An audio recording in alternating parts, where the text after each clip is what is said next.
YDO tu Youth Development Officer. Apa yang YDO lakukan tu ialah dia cuba untuk bangunkan belia-belia yang datang ke masjid. Saya oversee their involvement dalam masjid ni, their development. Kita macam pekerja office biasa lah. Tapi bila tiba masanya tengah hari ke atau pelajar dah balik sekolah, kita ada program, maka di situlah dia punya job dia tu jadi interesting, jadi fun. Kita punya routine is also like a youth, in which the time that we have is accessible to the youth when they are done with school.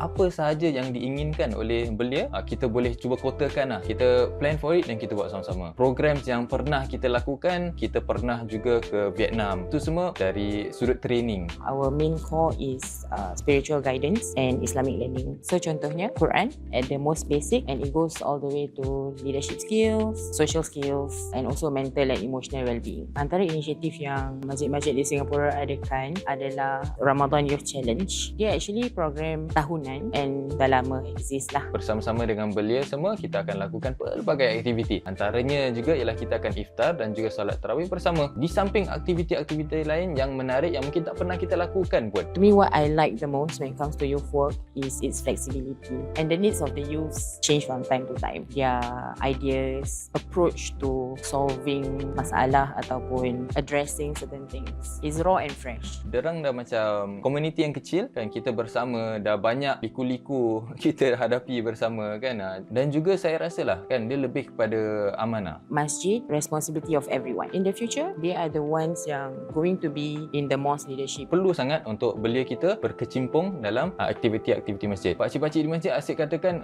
siapa nak ganti aku, siapa nak ganti aku. Belialah juga. Tak kira backgroundnya, dari mana datang, sekolah mana. Masjid tu adalah tempat untuk semua. I understand that volunteering is not something natural for everyone. If it has never occurred to you that you want to be part of the masjid, just come and give a try. Jangan segan, jangan silu. Silakanlah pergilah ke mana masjid yang awak minat, yang awak suka. Luahkan hasrat anda. Kalau misalnya belum lagi sure, bolehlah sertai program-program dahulu. Semua yang komuniti di masjid sangat-sangat mengalukan awak di sana untuk bersama kami.